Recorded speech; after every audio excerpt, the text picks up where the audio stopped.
Hi, everybody. I'm David Rhodes with Fire Engineering Books, and this is another episode of In the Books podcast. And I am delighted to be joined by two very special people and longtime contributors to Fire Engineering Books and Fire Engineering in general. And that is a couple of authors and one who's ambidextrous. He can author and draw.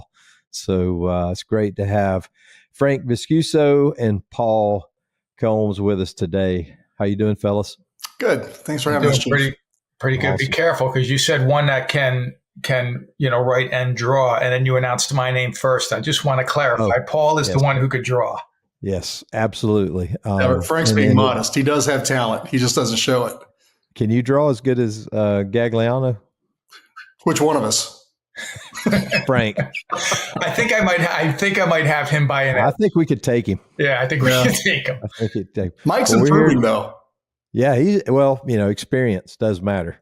So a couple more classes, and maybe we'll get him up to a third grade level. So we're here to talk about Sprinkles, and we got some big news.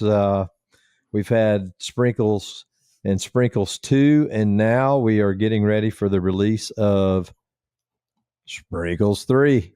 So we wanted to talk about that. It's been hugely successful. And I'm pretty sure it's the first children's book that we ever, first and only, if I'm not mistaken, children's book that we ever did. So Frank, this was your brainchild. So take us back to the beginning of the concept, and why in the world, after writing Leadership, Step Up and Lead, and all of those other wonderful things, did you come up with this idea? Yeah, well, the funny thing is, it worked the other way around. This book was written now. I mean, it must have been over 20 years ago. And I'll tell you the story. I'm home. I was sick. I was not feeling well, and I'm sitting in front of my computer, and I had some time to kill. And for some reason, I just had this idea about this little puppy that wanted to be a fire dog. And I wrote the story, and it was really from start to finish, right from the beginning. It wasn't like I was thinking about the story. It was like, let me start with the first word, and it just moved right through, and it was done. But what happened was it just sat on my computer for years and years and years, and never really thought much of it. There was one time when I had written my first book, Common Valor, that I said, well, maybe I could do something with this. And I sat down with somebody who authored a children's book, and they talked about how complicated the process was. And I'm like, yeah, maybe not. But here's what happened.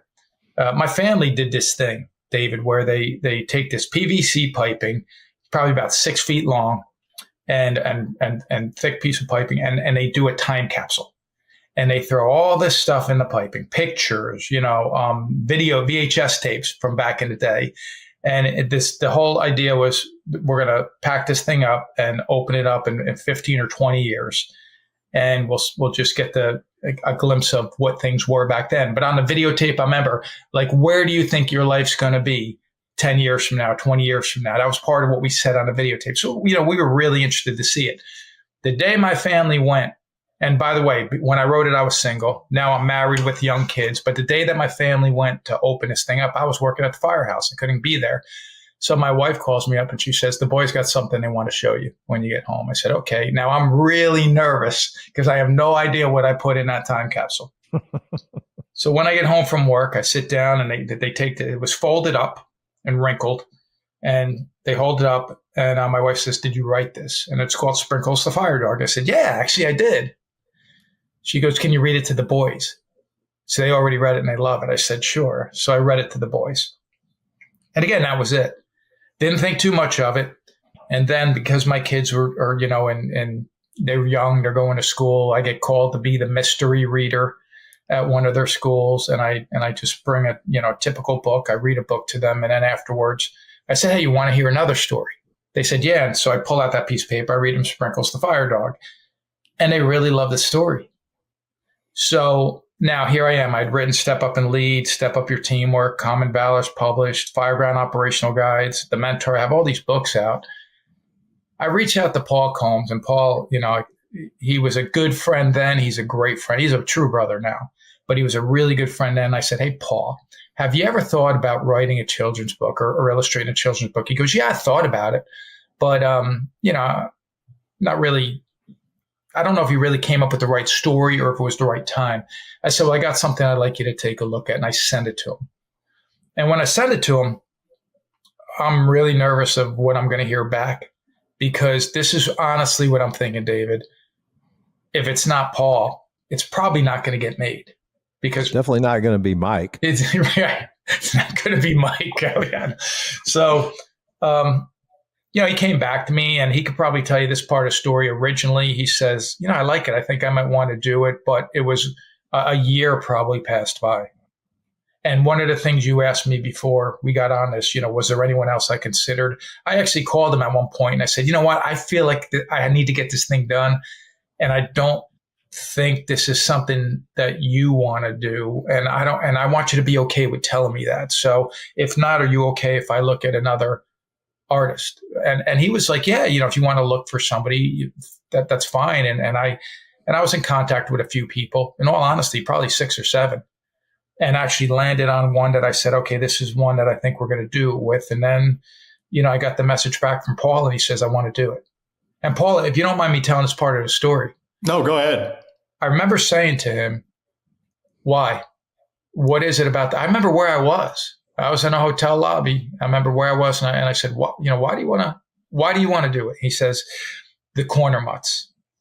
It's the corner mutts, because when you write about the corner mutts, I can't get them out of my head about how they tried to keep him down." He goes, "Because I have corner mutts in my life too."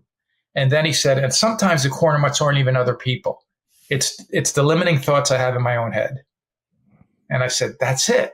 I mean, that's what the story's about." So from there, David, you can imagine. I mean, one day maybe we'll pull out the original versions of Sprinkles, and I'm like, I don't know about that one. But when Paul works on something, man, it's magic. Chief Thompson, one time he asked me, what's the secret to writing a successful children's book? I said, it's really easy. Write a story and give it to Paul Combs. Yeah. Because Paul he brought this to life. This is his book more than mine, in my opinion. So did you get samples along the way? Like, hey, what do you think about this for this page? Did you guys kind of work collaboratively in that? Or was it here's what I got, here's the whole book at one time, and then go back and critique each one? Well, I think you're talking about your process. Yeah, more so with the first book. Because I'd never illustrated a children's book at that point. So this was all new territory for me. Just learning how to make a story flow. I mean, I'm used to doing an entire storyline in one cartoon. Right. So to spread that out over, 24 spreads, that was kind of a new territory. So I think Frank and I worked a lot closer with the first book. By the second book, we had a routine down. By the third book, we work with roughs and that sort of thing, but the roughs got a lot rougher with the third book. And I think he had an idea of where I was going, and I didn't have to draw out a lot of detail. Right. But then I work sequentially. So I work from the first spread and all the way to the end. I don't jump around. So as I will get 2 or 3 done, I'll send them to Frank. So he has a chance to review them, critique them as I'm working on the next 2 or 3. Gotcha. Yeah. That's a good. But the first book, it was a lot more back and forth, I think. I think the roughs were a lot more detailed, just so he could see my thought process. But by this third book, I think we pretty much know what each other's thinking. Exactly. That's what I was going to say. I've collaborated with people on projects before, and there's only 1 or 2 times that I'm like, man, we don't connect. The person I'm trying to collaborate, we don't connect. With Paul, it's so easy. The first one, I felt like I don't know how much, direction he wants me to give him. Like, here's my vision of where I see each panel, in a sense. Like this, in this part of the story, it'd be great if you drew something like this. And I didn't go too much into detail, but I'm like, let me give him a little. But then he would come back with something. He says, I'm thinking I'm going to combine these two. What's cool about collaborating with Paul is this: I write the story, and as he sends me these panels and his illustrations, we start changing the story. And I'll take words out, say, I don't have to say this anymore because He's showing it. Right. Yeah. He's showing it. So we could just take a whole 3-4 sentences out, and which is what we want to do, because most people tell me, I love reading this. My kid wants me to read it every night. The next time you write one, can you write a shorter one? Read it again. Read it again. Right. Well, that's what the audiobook's for. Yeah. Sure, exactly. So, Paul, what's your process like when you first read the story? And obviously there was some time that went by. So was your initial hesitation just a time to task thing, or were you really, did you have those inner things going, I don't know if I can pull this off or not? What was it? I think it's just I think all of us have the corner mutts, or you wouldn't be with fire engineering, right? That's kind of the common theme from every author and participant. So yeah, I think the answer is yes to all those questions. When Frank initially approached me with it, it was I'd taken on a job with a technology company. I just retired from the fire department. So that was very time consuming, but I think it was a lot of it was I'd never done it before. I didn't even know how to approach it. The story was great, but I didn't know how to visualize that. I didn't know how to make that into something. Again, how do I tell a story over 24 spreads? And it took some time, just kind of thinking through the process. But through that whole process, I couldn't get over the story.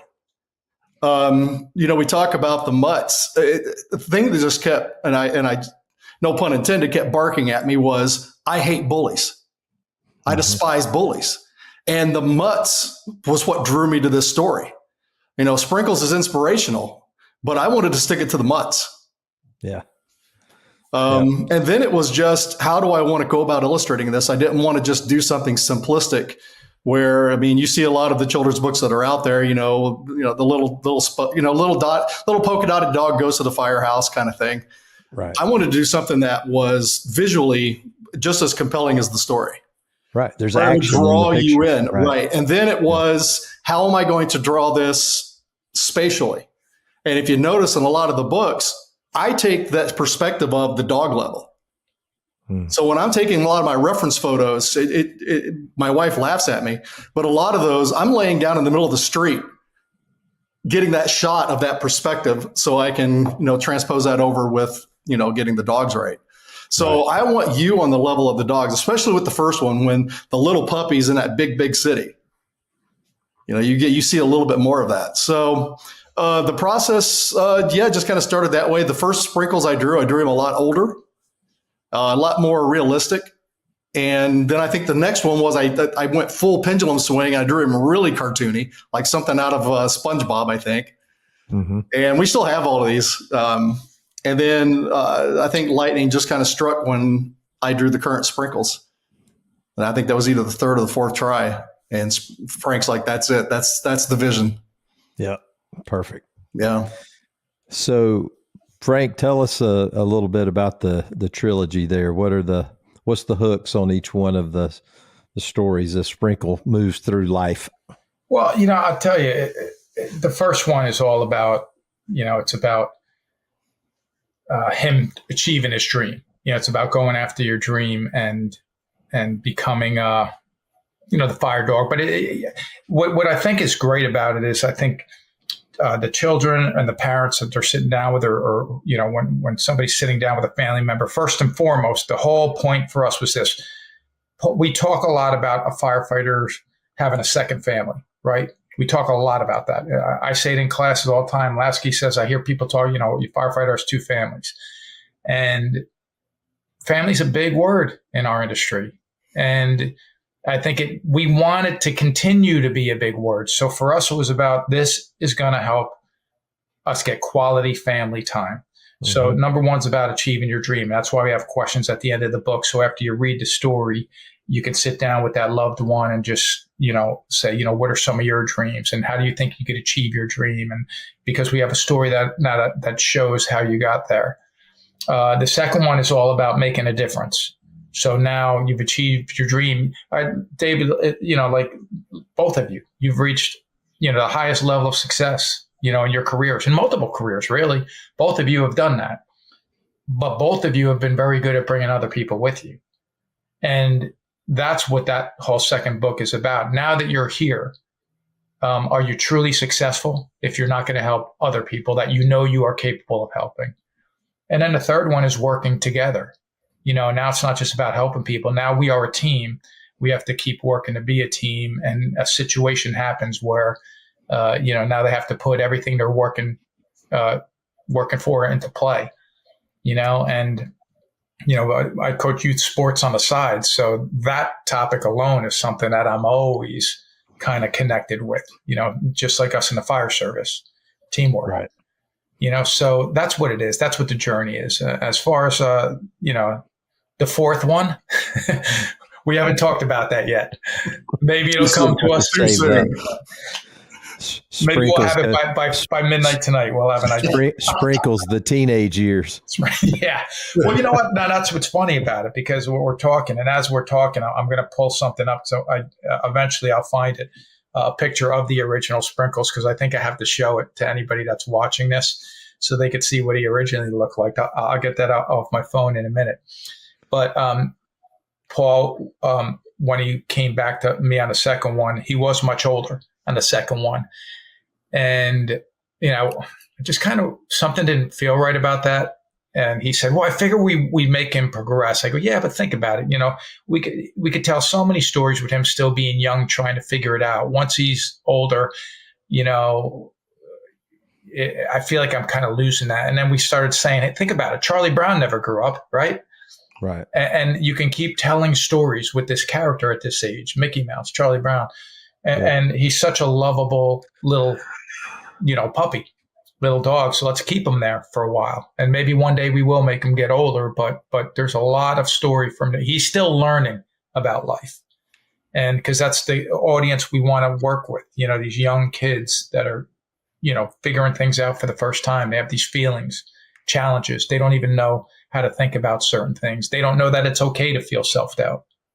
Maybe this little puppy gives them hope to say, okay, which is the kind of feedback we do get from people, which is what I love. So in a lot of, I know when my kids were growing up and watching children's movies per se, there were always little things in there that were really for the adults. So in this storyline, even though it's written for a child, and you said like the purpose was to get the family together, have you found that the lesson actually transcends age? And even though it may be written on a simpler level, that the adults get just as much out of it as the kids do? Yeah, I think so, Paul. Yeah, and you can elaborate on it. Matter of fact, I know so because, yes, they take something away from the story. I mean, this is what I get most of. When I read that story, the first book, a lot of people feel like they're reading it about themselves. Because think about it. We're all firefighters, right? The dog wanted to be a fire dog. At some point, we all wanted to be firefighters. And maybe it didn't seem like it was a very easy, achievable thing. And then one day you're there. So a lot of people connect with that. But I think more so it is what they take away from it is what we talked about earlier, that true quality time with their family. Yes. And that's it. That's the only reason, I know that Paul and I talk about it all the time. It's, it never, we didn't expect it to be successful. We didn't expect it to be, a top seller, and we didn't care. Right. All we cared about was, is this going to give families that time that they need together? And that's it. And I think one of the unexpected things that neither Frank and I anticipated was the stories we're getting back of, I just had a really bad shift. And I came home, and the first thing my kids wanted to do was, they wanted me to read this book to them, and how that brought them back down to reality, how that brought them and grounded them back to their family. Yeah. We didn't anticipate that. And we didn't anticipate the mental health aspect of what the book provides for the families. Right. And honestly, I think I'm probably most proud of that. Yeah, I would have to agree. And just so you know how this book could have honestly gone in a completely different direction, that was the original Sprinkles right there. That was the second one. That's the second. You're right. Because the first That's one the original. Yeah. That was the first one. very traditional first one and then very cartoony second. Looks like that reminds me of something, that second one. Yeah. Like what was the dog that like had the little Snicker? I know exactly what you're thinking of, and I don't know. Snively? I think it was Snively. Yeah. It kind of reminds me a little bit of that. Yeah, only someone our age would know that. Yeah. Yeah. Unfortunately, but then he came up with this one, and I said, that's it. That's it. Yep.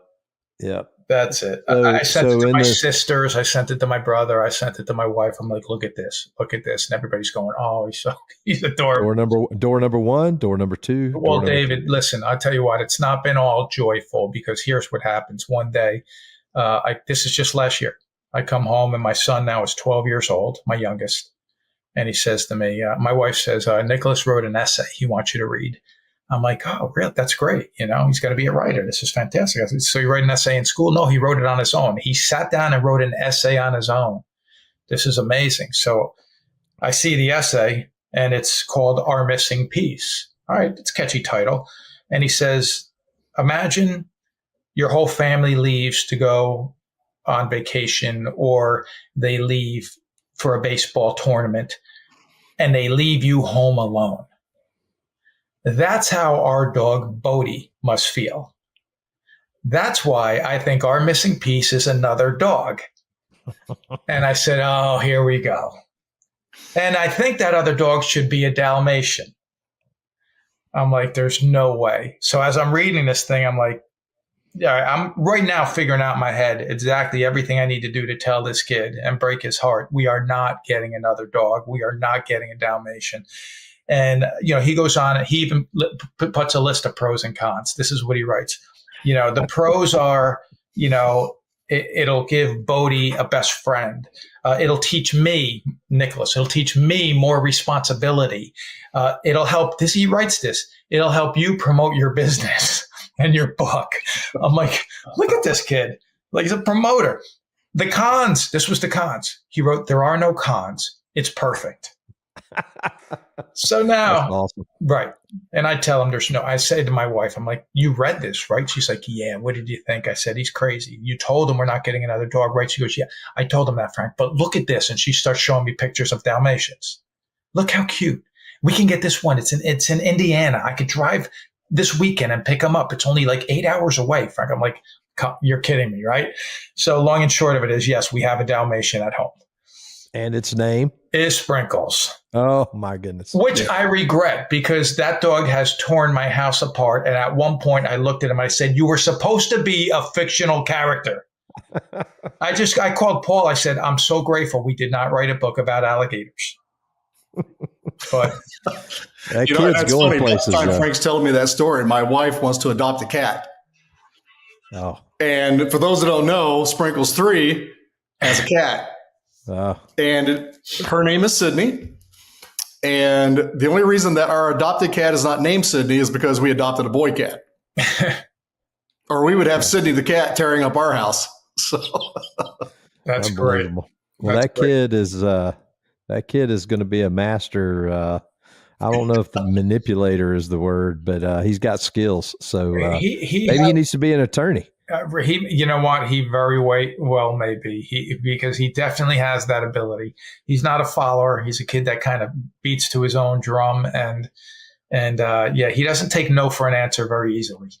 I got to tell you. So, Paul, give us a little rundown on the characters in 3. We got some returning characters and some new ones. So the two main returning characters, obviously, Sprinkles and Buddy.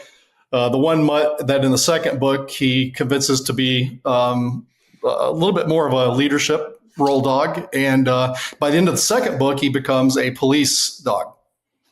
Mm-hmm. So in this one, they befriend a alley cat named Sydney.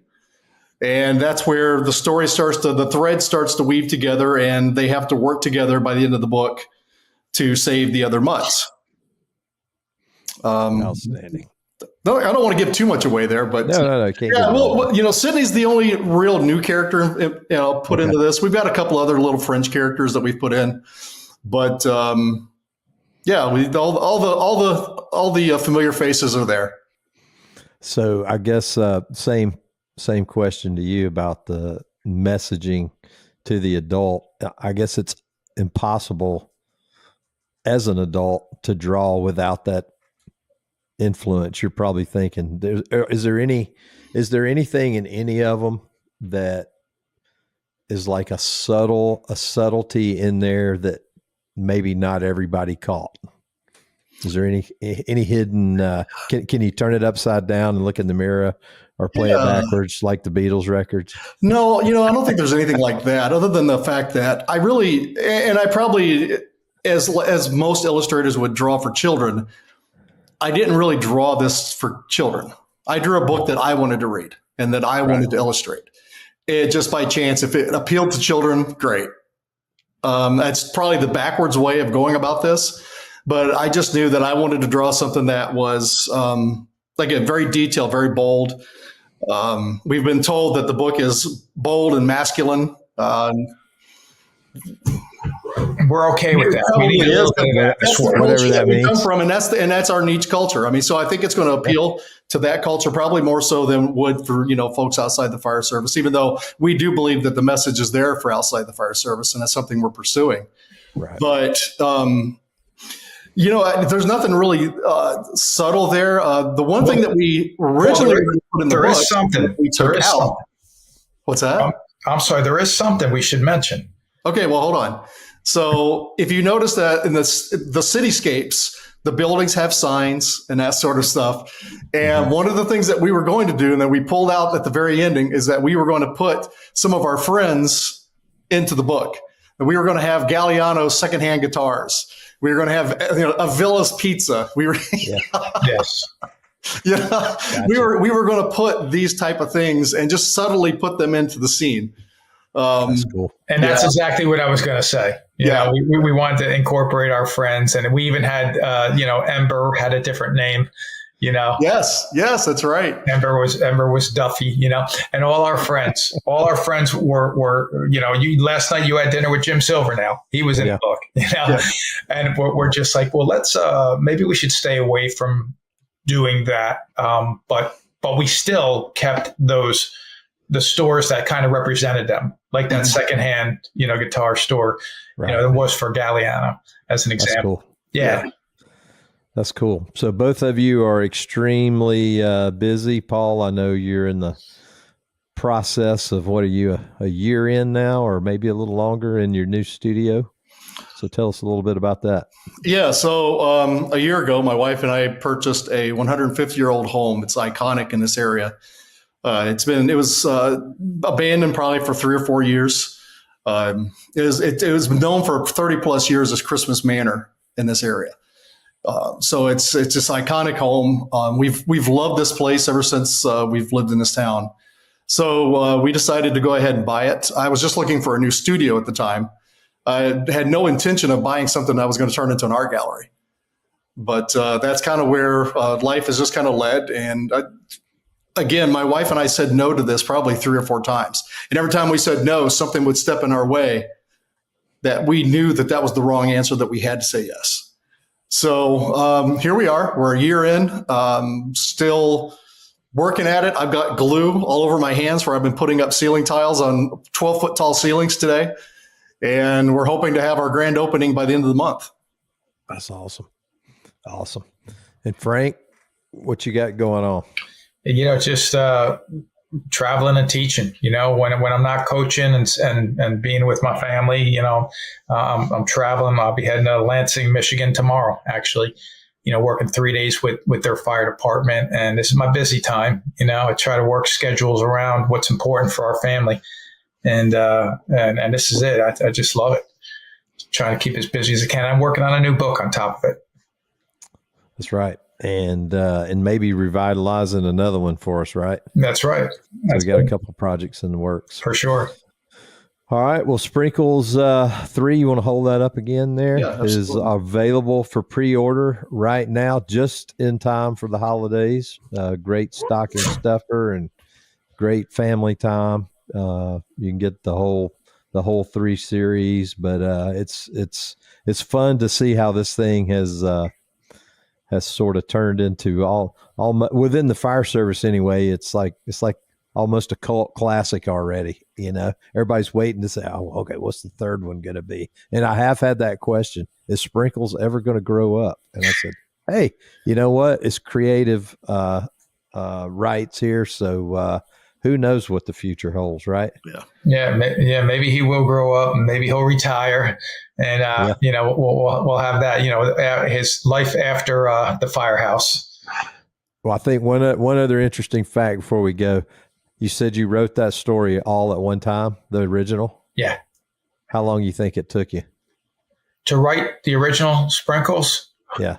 I mean, I want to say maybe an hour, if that, because I just. How long did it take you to illustrate it? Yeah. You really want to know? let me guess. Let's see, hours wise, I'm going to say 200 hours. The first book's 162 hours. That's pretty close. And then the second book was around 180. This third book was over 230 hours. Wow. Just a lot more detail. And yeah, when folks see it, you'll understand. We put the fire in the fire dog. Well, that's awesome. David, we're looking at the illustrations in the third book, and we're saying, yeah, but you know what though? But if the fire was actually burning, if it was through the roof at that point, it would look like this instead of that, right? And Paul's like, you know what? You're right. I'm going to add a little bit more smoke here, and like it's so funny because the detail is staggering. Like he's got this. The walkway. I screenshotted something or took a picture of it, a part of his illustration. I said, you got cracks in the pavement. I mean, cracks in the pavement. Nobody would think of putting a crack in that brick right there, or this little piece of graffiti, on the side of the alleyway in the wall next to this piece of garbage. It's just the details. I mean, I've never seen a children's book like it ever. With these illustrations, it's stunning. It's beautiful stuff, and credit to you guys too, because you don't. I mean, it's thick quality. People tell me that all the time. But these are durable books. You're not. Yeah. These are going to stand the test of time. Yeah, they can be chewed on a little bit and still stand out. Yeah, even the pages are hardy. Yeah, I mean, Frank and I were even talking about this. This book will last 200 years after he and I are gone, only because of the quality of the printing. So you're gonna put one in the PVC? You know what? Yeah, I think I'm going to have to do that. Well, I don't know, because these are out there for real. So this is no longer a vision, if Gotcha. if I will. And one day, if I'll tell you what, if that videotape ever surfaces, I probably never get called to come in and speak again anywhere. Because that's the old me talking about what I think about. It's funny when we sit back and we look at ourselves in the past. And this is part of what I hope people do when they look at this book is say, look where this little puppy was, look where he's come. And maybe they have that self-reflective moment of themselves. And I say this, man, I hope that everybody can kind of look back 5 years ago and be proud of what they've accomplished. Because I don't think we do enough of this in our lives. I don't think we do enough of sitting back and saying, you know what, even if life was tough and it beat us down for 5 years, you're still here, you're fighting. That's a tremendous, right? That's a tremendous accomplishment in and of itself. Be proud of yourself, because some people, we may feel like people are laughing at us, but I'm the guy that likes to be in the corner, clapping, cheering you on, saying, I'm proud of you because you don't give up. And that's what these stories are all about, man. Just keep fighting, keep moving forward, and just keep being a better version of yourself. Yep. And sometimes it's hard for you to see that yourself because you're in that moment, but other people see it. And, I'm sure you guys hear it all the time, is like, you never know what class, what book, what article or whatever really connects and makes a difference, for somebody. For sure. You talked about bringing people along, Paul. I was just in St. Louis and this guy came up to me and, introduced himself, and he goes, hey, I just want to let you know Paul Combs is my hero, and I draw, and I've talked to Paul, and I want to get more involved. So I invited him to start contributing and awesome. Maybe do some Firefighter Nation stuff for us. And so we'll see where that gets. And Frank, everywhere I go, I get asked, about you and the influence you've people have stories about the influence, and I know you're doing fire service and baseball and corporate stuff. So it's just awesome to see what David, we have to give. Accomplish. We have to keep giving. On the way here, because I'm actually, I drove over to my parents' house to be able to do this. They live about 20 minutes from my house. It's a little more quiet here. And but on the way here, I'm on a conference call with another one of your authors, actually, that is doing training for his members, and showed them some clips for officer development training, showed them some clips from a video that I did, and said, hey, just want you to know we're doing this. I said, well, listen, I'm going to be in the car between this time and this time. If you're going to be sitting down with them, you have any questions for me, call me. So the entire ride here, I'm on a phone call talking with them, and, just telling them, man, we're all in this thing together. We're in it together. Mm-hmm. And we got to take care. We got to look out for each other. And I'm so glad in today's fire service culture, we're talking about things. Paul even mentioned it, in this, we're talking about things like mental health. We're talking about things like firefighters looking out for each other, working together, being a team. And, because we need it. We need to support each other now more than ever. So, for what that's worth, I hope if anybody's just listening to this now, you said you never know what class they're going to go, what book they're going to read. Sometimes it's not the class or the book. It's the one sentence you hear in that class, yep. Or it could be the chapter title. It could be the chapter. I remember reading a book title when I was younger. Honestly, I remember reading the book Think and Grow Rich. I got more from the title than the book, because what I realized was think and grow. What you think about is what you can create, what you can become.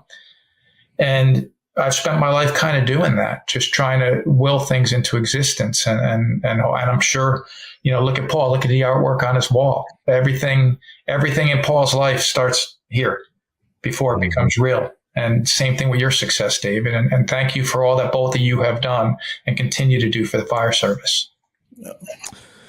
Good stuff, fellas. And thank you guys for continuing to be massive contributors and ambassadors to the fire service and to our brand. And everybody can get Sprinkles 3 on pre-order. And obviously, if you don't have the other ones, you can get them all from Fire Engineering Books. I guess we will leave it right there. And everybody have a good holiday. And this one's in the books. All right. Thanks, Chief. Thank you. Chiefs.